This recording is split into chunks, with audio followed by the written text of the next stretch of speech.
Hello everyone and welcome to EduTap. आप सभी लोग देख रहे हैं हमारी हिमाचल प्रदेश की जनरल नॉलेज से जुड़ी हुई ये सीरीज़, जहां पर मैं हिमाचल प्रदेश हिस्ट्री आपके साथ डिस्कस कर रहा हूं। और आज इस सेशन में हम ब्रीफली डिस्कस करने जा रहे हैं about the post Mauryan period of Himachal history.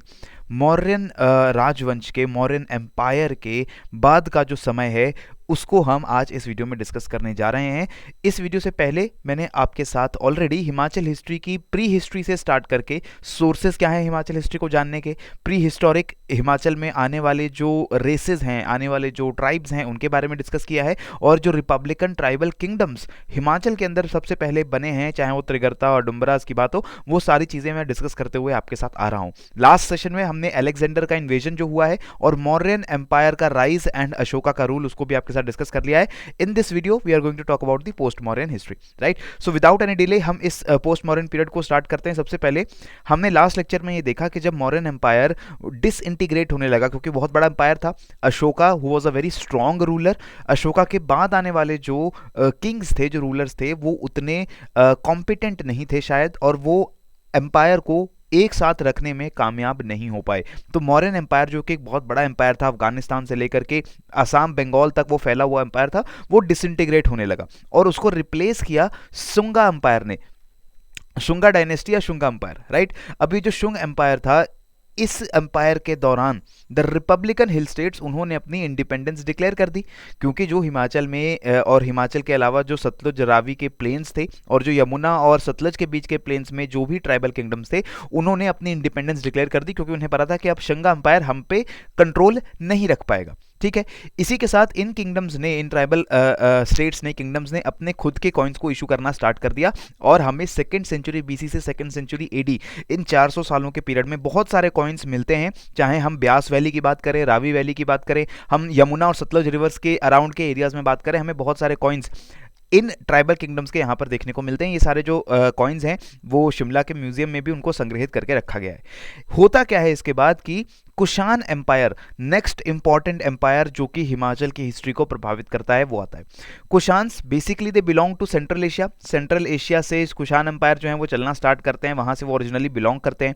कुछ हिस्टोरियंस का मानना है कि सेंट्रल एशिया के जो नोमैडिक ट्राइब्स थे, जो अपने साथ बहुत सारे एनिमल्स को एक जगह से दूसरी जगह ले करके मूव करते रहते थे, और ज़्यादातर उनका जो टाइम था वो पेस्टोरलिज्म में और इसके अलावा वॉरफेयर में, यानी कि आपस में लड़ करके एक दूसरे की जो बाउंटी है उसको लूट करके वो अपना काम चलाते थे। ये सेंट्रल एशियन ट्राइबल पीपल आते हैं, हिंदू कुश माउंटेन्स को क्रॉस करते हैं और फिर पूरा हिंदू कुश, अफगानिस्तान और इंडस रिवर की जो पूरी सिस्टम है, इसके ऊपर अपना कंट्रोल करने का काम करते हैं, और वहां से बनता है हमारा Kushan empire, right. Kushan empire Kanishka के अंदर, कनिष्क जो कि who was the most powerful ruler under the Kushan empire, Kanishka के अंडर कुषाण एम्पायर का जो पूरा एक्सटेंट है वो कैस्पियन सी के अराउंड से स्टार्ट होकर के बंगाल तक जाता है। पूरा जो इंडस रिवर का डेल्टा है वहां तक ये पूरा जो आपका किंगडम है, एम्पायर है, वो एक्सटेंड करता है। तो कुषाण्स के बारे में तो हम हमारी जनरल हिस्ट्री में भी पढ़ते हैं, लेकिन हिमाचल की हिस्ट्री पे क्या प्रभाव है कुषाण्स का, वो हमें पता होना चाहिए। सबसे पहले तो कालका कसौली रोड पे, कनिहारा जो कि कांगड़ा में लोकेटेड है, इन जगहों पर हमें कुषाण्स के गोल्ड कॉइन्स मिले हैं। और ये गोल्ड कॉइन सिर्फ एक किसी किंग के नहीं मिले हैं, ये गोल्ड कॉइन्स वेरी करते हैं फ्रॉम द कुजूला कड़फिसेस, जो कि इनिशियल रूलर्स ऑफ कुषाण्स में से एक थे, उसके बाद कनिष्का, उसके बाद वासुदेव वन, वासुदेव टू, ये सभी जो अलग अलग किंग्स हैं, अराउंड 250 ईयर्स का ये टाइम पीरियड है। इसके कॉइन्स हमें हिमाचल के अलग अलग रीजन में मिलते हैं। कालका कसौली रोड पे बहुत सारे कॉइन्स मिले हैं, 40 के अराउंड कॉइन्स मिले हैं, और कनिहारा में भी आपको अलग अलग किंग्स के कॉइन्स मिले हैं, राइट। तो ये कुषाण एम्पायर के अंडर सारे ट्राइबल किंगडम जो हिमाचल के थे वो आते थे, ये हमें यहां से पता चलता है। क्यों पता चलता है? Because the tribal kingdoms they were issuing their own coins after the Maurya empire, और उसके बाद हमें ये कॉइन्स मिलने लगे जो कि कुषाण एम्पायर के हैं, along with the coins of the tribal kingdoms. तो यहां से ये बात समझ आती है कि कुषाण एम्पायर के दौरान ये जो ट्राइबल स्टेट्स थे, they were under the Kushan empire, लेकिन वो बिल्कुल भी अपने कॉइन्स इशू नहीं करते, ऐसा नहीं होता था, बिकॉज सेमी ऑटोनॉमी उनको मिली हुई थी, क्योंकि कुषाण एम्पायर बहुत ज्यादा बड़ा हुआ, बहुत बड़ा एम्पायर था, तो डायरेक्ट रूल नहीं था किसी भी कुषाण किंग का। इस वजह से चाहे हम मथुरा की बात करें, कुषाण की जो कैपिटल थी वो थी पेशावर में, जो उस टाइम पे नाम क्या था? पुरुषपुर। पुरुषपुर जो आज के समय पेशावर बन गया है, Purushapura was the capital of Kushans, और थोड़ा सा साउथ में Mathura was the capital of Kushans. और इस वजह से इन सिटीज में, इन लोकेशंस पे कुशान्स का जो कंट्रोल था वो डायरेक्ट था, लेकिन हिमाचल के जो हिल स्टेट्स थे वहां पे कुशान्स का कंट्रोल उतना डायरेक्ट नहीं था। हाँ, वो ट्रिब्यूट्स पे करते थे हिमाचल के, चाहे वो योद्धाज हों, अर्जुनाज हों, जो पंजाब और हरियाणा आज के समय का जो वैलीज हैं, जो प्लेन एरियाज हैं, वहां पर वो थे कुलूता, कुनिंदाज, वो लोग जो थे वो ट्रिब्यूट्स पे करते थे कुशान रूलर्स को, उनकी सुपीरियोरिटी को एक्सेप्ट करते थे, लेकिन उनको पूरी आज़ादी थी कि वो अपने इंटरनल अफेयर्स खुद चला सकें। ठीक है जी। कुशान एम्पायर वीकन हो जाता है आफ्टर 230 एडी। कनिष्का के बाद आने वाले जो किंग्स हैं, अगेन वो उतने ज़्यादा स्ट्रॉन्ग नहीं है, और धीरे धीरे योद्धाज, अर्जुनास, कुलिंदास उनको पुश कर देते हैं, उनको हराना स्टार्ट कर देते हैं, और उनको सतलुज नदी के वेस्टर्न साइड पूरा भेज देते हैं, यानी कि पूरा हिमाचल, उत्तराखंड का जो एरिया है और जो पंजाब हरियाणा वाला एरिया है, ये खाली हो जाता है कुशान एम्पायर के कंट्रोल से, और यहां पर अपने ट्राइबल हिल स्टेट्स दोबारा से अपनी सोवरेनिटी को लागू करने का काम करते हैं। कुशान्स के बारे में आपको कॉइन्स की जो इंपॉर्टेंस है वो सबसे ज्यादा पता होनी चाहिए एग्जाम पॉइंट ऑफ व्यू से।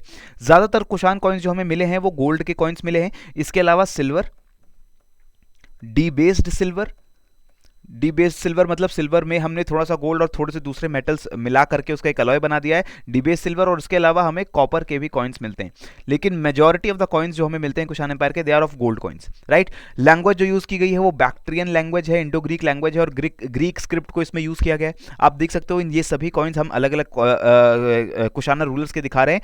On one side of the coin आपको किंग की फोटोज दिखती हैं, ठीक है, किंग की इमेज दिखती है, और कॉइन्स के दोनों साइड में ग्रीक स्क्रिप्ट के अंदर बैक्ट्रियन लैंग्वेज में किंग का नाम और उसकी डायनेस्टी का नाम लिखा रहता है। On the other side of the coin आपको एक देवता या एक डेटी की फोटो देखने को मिलती है, और मेनली यहां पर हमें कौन से डेटीज देखने को मिलते हैं? शिव, लॉर्ड शिवा की बहुत सारी फोटोज, बहुत सारी इमेजेस हमें अलग अलग कुशान रूलर्स के ऊपर देखने को मिलती है। बुद्ध, मैत्रेय बुद्धा, साक्यमुनि बुद्धा और बुद्धा, इन तीनों की अलग अलग इमेजेस हमें देखने को मिलती हैं अलग अलग कॉइन्स में, राइट। इसके अलावा कुछ ग्रीक रूलर्स, कुछ ग्रीक गॉड्स के भी इसमें इमेजेस देखने को मिलते हैं, जिसमें ज्यूस है, अपोलो है, हीलियोस है, इनको भी हमें देखने को मिलता है, इनकी इमेज भी हमें देखने को मिलती है। तो इससे पता क्या चल रहा है कि बेसिकली कुशान्स वो काफ़ी ज़्यादा इंस्पायर्ड थे from the religions of this particular region, चाहे वो इंडिक रिलीजन्स हो या फिर वो शिव भक्ति हो या फिर देवी की उपासना हो, इनके इमेजेस भी उन्होंने काफ़ी ज़्यादा यूज़ किए हैं। बुद्धिज्म से वो बहुत ज़्यादा इंस्पायर्ड थे। अगर मैं बात करूं कनिष्का की, he was a staunch Buddhist, उसने 4th बुद्धिस्ट काउंसिल को ऑर्गेनाइज करवाया है कुंडल वन में, जो कि आज के समय माना जाता है कश्मीर में लाई करता है कहीं पे, ठीक है। तो ये स्टॉन्च बुद्धिस्ट भी थे। इसके अलावा they were also influenced by the Iranian religions, जो कि जोरोआस्ट्रियनिज्म के रिलीजन थे, उनके देवता को भी उन्होंने अपने कॉइन्स में यूज जगह दी है। और इसके अलावा ग्रीक जो रूलर्स थे, क्योंकि अलेक्जेंडर इन्वेड करके अभी कुछ ही सालों पहले, कुछ 100 सालों पहले यहाँ से गए हैं, उनके बहुत सारे इंडो ग्रीक किंगडम्स अभी भी वहाँ पर सर्वाइव कर रहे थे, जहाँ पर ग्रीक गॉड्स को, ग्रीक लैंग्वेज को और ग्रीक स्क्रिप्ट को अभी भी माना जा रहा था, तो वो कॉइन्स भी इन्होंने अडॉप्ट कर लिए हैं। सो कुशान्स की सक्सेस का एक बहुत इंपॉर्टेंट रीजन आपको ये समझना होगा दोस्तों, ये है कि वो जिस जगह पर भी जाकर के कॉन्कर कर रहे हैं, जीत पा रहे हैं, वहाँ के लोगों को पूरी तरीके से खत्म करने के बजाय they are adopting their culture, और उनके कल्चर, उनके रिलीजन, उनके सोशल कस्टम्स को अडॉप्ट करके वो उन पे रूल कर रहे हैं। That is why Kushan empire survived for so long, right. Kushan empire के बाद जब कुशान एम्पायर वीकन हो जाता है और उसको लास्ट ब्लो, अभी जैसे मैंने आपको बताया योद्धा और अर्जुनास उनको पहले ही पुश करके सतलज नदी के वेस्ट में भेज चुके हैं, और फाइनल ब्लो आता है from the Gupta empire. Gupta empire जो है वो सुंगास को रिप्लेस कर लेते हैं मगध में, और वो कुशानास को और हिमाचल के जितने ट्राइबल एरियाज है उनको भी कॉन्कर करने का काम करते हैं। क्लियर है। श्री गुप्ता ये फाउंडर हैं गुप्ता डायनेस्टी के, लेकिन जो गुप्ता एम्पायर का मोस्ट पावरफुल एक्सटेंट हमें देखने को मिलता है वो देखने को मिलता है अंडर समुद्रगुप्त। समुद्रगुप्त को हम नेपोलियन ऑफ इंडिया भी कहते हैं, क्योंकि ये अशोका के बाद ऐसे पहले रूलर इंडिया के माने जाते हैं जिन्होंने लगभग पूरे सब कॉन्टिनेंट के ऊपर विजय पा ली थी और उसको कॉन्कर कर लिया था। Chandragupta one and Chandragupta two, they are also important rulers. Chandragupta one is the father of Samudragupta and Chandragupta one is the son of Ghatotkacha, Ghatotkacha is son of Shrigupta. तो ये पूरी जो जीनियोलॉजी है वो आपको जनरल जो हमारी एंशिएंट हिस्ट्री है गुप्ता साम्राज्य हम वहां पर पढ़ते हैं, वहां पे आपको पढ़ने को मिलेगी। इंपॉर्टेंट चीज क्या है गुप्ता साम्राज्य के बारे में कि अशोकन पिलर जो कि प्रयागराज में अशोका ने इरेक्ट किया था, वहां पर क्वींस एडिक्ट है, शिज्म्स एडिक्ट है, ये सारी चीजें, ये सारी इंस्क्रिप्शन वहां अशोका के टाइम पे लिखी गई थी। लेकिन बाद में भी बहुत सारे जो रूलर्स आए उन्होंने अशोकन पिलर के ऊपर अपनी इंस्क्रिप्शंस को भी लिखा, जिसमें हरिसेन जो कि समुद्रगुप्त का कोर्ट पोएट था। समुद्रगुप्त के दरबार में वो पोएट्री करते थे, एक उनके हिस्टोरियन भी थे, उनके लिए किताबें लिखने का काम भी करते थे। तो हरिसेन ने इंस्क्रिप्शन लिखी है अशोकन पिलर एट प्रयागराज पे, और वहां पर उन्होंने मेंशन किया है कि समुद्रगुप्त ने किन किन किंगडम्स को जीता है अपने लाइफ में और अपने रेन में। और उन्होंने लिखा है कार्तिपुर, योध्यास, अर्जुनास, कुलूता, मद्रका, ये सारे किंगडम्स जो कि इस पूरे एरिया में लोकेटेड थे, इसको उन्होंने जीतने का काम किया है। कार्तिपुर जो कि उत्तराखंड और पंजाब के रीजन में आ जाता है, उत्तराखंड और हरियाणा के रीजन में आ जाता है। योध्यास जो कि अपर रावी से लेकर के सतलुज की वैली है वहां पर पाए जाते हैं। अर्जुनयास जो आज के समय का हरियाणा है वहां पर पाए जा रहे हैं। कुल्लूता जो कुल्लू वैली में मिलने वाले किंगडम्स हैं उनकी बात यहां पर की गई है। तो इन सभी को हराने का काम समुद्रगुप्त ने किया है। लेकिन इसमें यह भी लिखा है इस इंस्क्रिप्शन के अंदर दैट वॉयलेंट वॉर नहीं हुआ है between Samudragupta and these tribal kingdoms, because in tribal states को पता था कि समुद्रगुप्त इज वेरी पावरफुल और समुद्रगुप्त की आर्मी के सामने हम बिल्कुल भी सर्वाइव नहीं कर पाएंगे, बिकॉज समुद्रगुप्त जो है वो बिल्कुल साउथ में कांचीपुरम तक जाकर के विजय पाकर आ रहे हैं, तो हम कैसे जीत पाएंगे। तो बेसिकली उन्होंने विदाउट एनी वॉर उन्होंने सुपीरियोरिटी एक्सेप्ट कर ली समुद्रगुप्त की। और Samudragupta was also a kind of ruler जो डायरेक्ट रूल में बिलीव नहीं करते थे। उनका कहना था कि आप मेरी सुपीरियोरिटी एक्सेप्ट कर लो, मुझे महाराजा धीराज का खिताब दे दो, यानी कि you accept me as your king of king, right. और फिर आप अपना इंटरनल अफेयर चलाते रहो, आप अपने कॉइन्स भी जो है वो इशू करना चाहते हो इशू करते रहो, अपने इंटरनल जो मामले हैं उनको आप खुद निपटाओ। आपकी एक्सटर्नल रिलेशंस, आपकी सिक्योरिटी, आपका डिफेंस, ये मेरा जिम्मा होगा, आप सिर्फ मुझे अपना ट्रिब्यूट और अपनी रिस्पेक्ट, अपनी सॉवरेनिटी जो है वो दे दो। तो ये अच्छी अरेंजमेंट अंडर गुप्तास ये चल रही थी, और ट्राइबल हिल किंगडम जो है वो काफी अच्छा उन्होंने प्रॉस्पर भी किया है अंडर द गुप्ता एम्पायर। अब कालिदास जो है गुप्ता एम्पायर के टाइम पे कालिदास ने कुमार संभव और मेघदूत नाम की पोएम्स लिखी हैं और प्रोज लिखे हैं, जिसमें उन्होंने हिमालयन ट्राइब्स की बात की है। इसमें उन्होंने बताया है कि हिमालयस के अलग अलग हिस्सों में रहने वाले कौन से ट्राइब्स थे, वहां पर ये जो एडवेंचर्स गुप्ता डायनेस्टी के बारे में, किंग्स के बारे में उन्होंने दोनों किताबें लिखी हैं, वो जो एडवेंचर्स करते हैं उसके बारे में भी उन्होंने कालिदास ने इसमें लिखा है, ठीक है। इसके बाद स्कंदगुप्त आते हैं। Skandagupta is also very powerful ruler of the Gupta empire, जो कि हुन्स की इन्वेजन को रिपेल करने का काम करते हैं। Hund's they were coming from the north western side, और हुन्स को रिपेल करने का काम, उनसे काफी सारे युद्ध जीतने का काम भी करते हैं स्कंदगुप्त, राइट। अब Madraka and Trigarta they occupied the Audumbaras which is not mentioned by Harisena, क्योंकि हरिसेन जो अपनी प्रशस्ति लिखे थे इलाहाबाद में, प्रयागराज में, उसमें उन्होंने ओडम्बरास का नाम अभी तक मेंशन नहीं किया है। अब इससे हमें पता चलता है कि या तो ओडम्बरास उस वक्त तक बिल्कुल खत्म हो गए थे, यानी जब तक समुद्रगुप्त ने अपनी इन्वेजन स्टार्ट की है, Audumbaras which were a very powerful state in the Himalayan hills, उनका एग्जिस्टेंस शायद खत्म हो गया है। और इसलिए ये ऐसा स्कॉलर्स का मानना है कि त्रिगर्ता जो कि जालंधर की कैपिटल से बेस्ड था, और मद्रका, उन्होंने ओडम्बरास की टेरिटरी पे कब्जा करने का काम कर लिया। इस टाइम तक ओडम्बरास वीकन हो गए थे, ठीक है। कुनिंदास का मेंशन भी हमें नहीं मिलता है। कुनिंदास का मेंशन भी हमें प्रयाग प्रशस्ति में या जो हरिसेन की इंस्क्रिप्शन है उसमें नहीं मिलता है। और इससे हमें पता चलता है कि this Kuninda it also bifurcated into Brahmapura, Ramganga valley में आज के समय का भरमौर है, राइट, एंड गोविसना काशीपुर है जो आज के समय का, और कार्तिपुर जो कि उत्तराखंड में पड़ता है। तो Kunindas and Audumbaras which were very very powerful tribal states in the Himachal region, they bifurcated into different states. Gupta empire में एक और इंपॉर्टेंट चीज हमें क्या देखने को मिली दोस्तों, गुप्ता से पहले ये सभी ट्राइबल स्टेट्स जो थे they were republican in nature. Republican nature का मतलब है कि उनकी एक सिलेक्टेड काउंसिल होती थी, उस काउंसिल को लोग चुन के भेजते थे। उस सिटी में रहने वाले जो इंपॉर्टेंट लोग होते होंगे उनको लोग वोट देते थे और काउंसिल में भेजते थे, राइट। और उन काउंसिल में से एक रूलर को इलेक्ट करके किंग बनाया जाता था, यानी कि हेरिडेटरी रूलर नहीं था। ऐसा नहीं था कि जो किंग है उसी के सन जो है उसी का जो सक्सेसर बनेगा। तो इलेक्टेड रिप्रेजेंटेटिव होते थे, इलेक्टेड किंग होते थे, जिसको हम बोलते थे Republican kind of monarchy, right. लेकिन गुप्तास के अंडर क्या होता है कि गुप्तास के अंदर ये रिपब्लिकन किंगडम्स धीरे धीरे और सेंट्रलाइज हो जाते हैं और एक हेरिडिटरी रूलर में तब्दील हो जाते हैं, यानी कि एक किंग और फिर उसकी फैमिली ही रूल करने लग जाती है उस स्टेट के ऊपर। ऐसा इसलिए भी किया गया क्योंकि गुप्तास के अंडर जो उस वक्त जो भी रिपब्लिकन किंग रहा होगा उसने गुप्तास की सोवरेनिटी को एक्सेप्ट कर लिया। अब गुप्तास ने कहा कि आप ही हमारे लिए किंग रहोगे, आप ही के जो फैमिली मेंबर्स रहेंगे वही हमारे लिए किंग रहेंगे।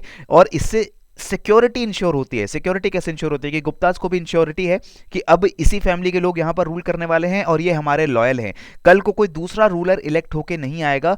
अगर कोई दूसरा रूलर इलेक्ट होके आता है तो शायद वो हमारे प्रति अच्छी फीलिंग्स ना रखता हो, वो शायद हमारे रूल को स्वीकार करने को राजी ना हो। इस वजह से गुप्तास का यह प्रभाव पड़ता है इन रिपब्लिकन हिल स्टेट्स के ऊपर कि वो हेरिडिटरी मोनार्किकल सिस्टम में कन्वर्ट हो जाते हैं।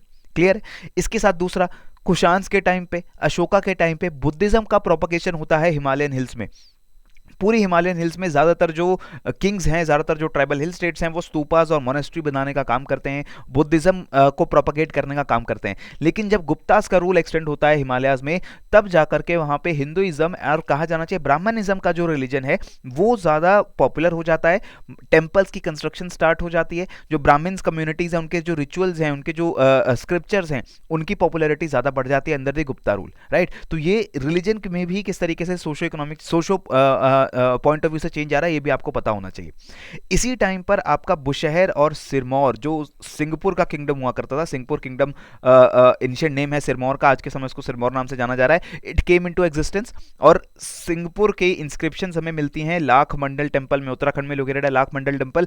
यहाँ पर ये शिवजी का टेम्पल है, और इसमें इंस्क्रिप्शंस मिलती हैं कि सिंगपुर किंगडम के किंग्स और क्वींस ने इस मंदिर को बनवाने का काम किया है, जो आज के समय में सिरमौर के नाम से जाना जा रहा है। इसी तरीके से 6th सेंचुरी में Maruvarman he established a new kingdom in the upper river valley, capital जिसकी थी ब्रह्मपुरा में, जिसको मैंने कहा भरमौर इन चंबा, राइट। तो भरमौर और ब्रह्मपुरा जो है, यह नया एक स्टेट, नया किंगडम 6th सेंचुरी में बनने का होता है, इसमें काम होता है। Under Gupta's Republican system government change हो जाता है इनटू मोनार्किकल सिस्टम। अब हेरिडिटरी रूलर्स हैं, यानी कि एक रूलर, उसी की जो जीनियोलॉजी है, उसी के जो वंशज हैं, वो किंग्स बनने वाले हैं, कोई इलेक्टेड रूलर यहाँ पर नहीं होने वाला है। क्लियर है। So this is the effect of Gupta empire on the hill states of Himachal. अब जाते जाते ये क्वेश्चन आप मेरे लिए आंसर करके जाओ, very easy question this is, which among the following republican states are not mentioned in the Prayag Prashasti inscription by Harisena on Ashokan pillar at Prayag. Prayag में जो अशोकन पिलर है, उस पर जो हरिसेन के द्वारा प्रशस्ति लिखी गई है समुद्रगुप्त के बारे में, उसमें से कौन से किंगडम्स वहां पर मेंशन्ड नहीं है? कार्तिपुरा, योध्या, कुलूता या त्रिगर्ता, इसमें से किसको मेंशन नहीं करती है प्रयाग प्रशस्ति, राइट। सो इसी के साथ ये वीडियो यहाँ पर दोस्तों कंक्लूड होती है। अगर आपको वीडियो पसंद आए तो इसको जरूर लाइक करिए, चैनल को जरूर सब्सक्राइब करिए, और इस वीडियो की पीडीएफ को फ्री ऑफ कॉस्ट डाउनलोड करने के लिए टेलीग्राम चैनल आप ज्वाइन कर लीजिए, लिंक आपको डिस्क्रिप्शन बॉक्स में मिल जाएगा। वहां पर आपको इस चैनल के अलावा बाकी भी जो हम अलग अलग वीडियोस इस चैनल पर डालते रहते हैं, उनकी पीडीएफ भी फ्री ऑफ कॉस्ट अवेलेबल है। अब नेक्स्ट वीडियो में मैं आपके साथ मिलूंगा और हम अपनी क्रोनोलॉजी को आगे बढ़ाएंगे, और फिर हम बात करेंगे कि पोस्ट गुप्ता हिस्ट्री किस तरीके से हिमाचल को इंपैक्ट करती है, और फिर जो मोस्ट इंपॉर्टेंट पार्ट है हिमाचल हिस्ट्री के सिलेबस का, जो है medieval history of Himachal and Himachal hill states, उसकी वीडियोस को हम आपके साथ डिस्कस करना स्टार्ट करेंगे। तब तक के लिए keep on learning, keep on growing. जय हिंद एंड जय भारत।